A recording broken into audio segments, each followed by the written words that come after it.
Now, if you're doing commercial toothpaste in the hopes that it will clean your teeth, make your breath fresh, you might want to think twice. In order for this to make sense, I first need to explain what your spit is made out of, okay? Your saliva. You produce a tremendous amount of saliva every day. It's 1,500 milliliters. That's over 51 ounces of saliva every single day. Now, what's in saliva? Well, you have electrolytes, trillions of bacteria. You have an enzyme to help you break down starches. You have a protein that helps coat vitamin B12 so that it can pass through the stomach and get absorbed into the small intestine. There's mucus in there to keep everything flowing. And then you have sodium bicarbonate. That is baking soda.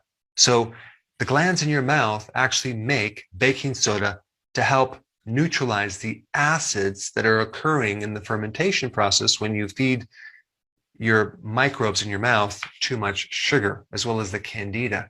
There's this byproduct of a certain acid, and that pH is important because if the acid is too acidic, you're going to develop cavities. In your saliva, there's actually white blood cells. There's all sorts of antibacterial or specifically antipathogenic factors, and it's important not to disturb the chemistry of what's in that saliva. Because if it's too altered to one way, you start getting inflammation in your gum, as gingivitis or periodontal disease. You start developing cavities. You start getting an overgrowth of yeast or candida on your tongue. You start developing bad breath, chronic halitosis. And you can even develop biofilms, which are microbial colonies in slime and calcium in your tonsils. So I hope now you understand the importance of the saliva and what it's doing to help clean your mouth and keep your breath fresh and prevent all these other diseases that can happen in your mouth. So think about this. Here you use commercial toothpaste, right? What's in commercial toothpaste? Well, you have fluoride, which is very harmful to both good and bad bacteria. You also have triclosan. Well, actually, they just banned it. That's a chemical that acts as an endocrine disruptor, which creates resistance to certain bacteria. And then they put sodium lauryl sulfate, the same stuff in your shampoo. They put that in your toothpaste, like a lathering or a foaming type cleaning detergent, which, what do you think that does to your friendly microbes? Then you have propylene glycol, the same stuff they put in antifreeze. They put that in your toothpaste, which is a solvent which can also contain something called dioxin, which is a carcinogen. In fact, sodium lauryl sulfate can also contain dioxin as well, which, like I said, is a carcinogen.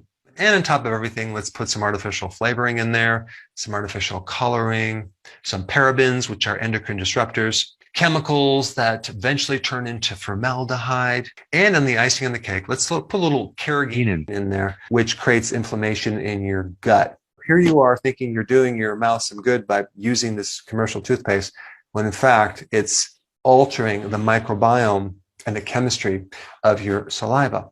So I want to give you a very simple 4-ingredient recipe to make your own toothpaste, which is very inexpensive and that has absolutely no side effects, and it will give you nothing bad or negative. It'll actually support your healthy saliva. You start off with 1 teaspoon of coconut oil, okay? Then you add 1/2 teaspoon of baking soda. Then you add 1/4 teaspoon of hydrogen peroxide, food grade, 3%. Don't add the 35%. Then you simply add 3 drops of one of those oils. Okay, it could be clove, cinnamon. You could also use oregano oil. Of course, the scent might taste like a pizza, but I think these other ones are really, really beneficial. So this is a slight modification of another recipe I gave in this video on how to prevent plaquing. Check it out. I just put it up right here.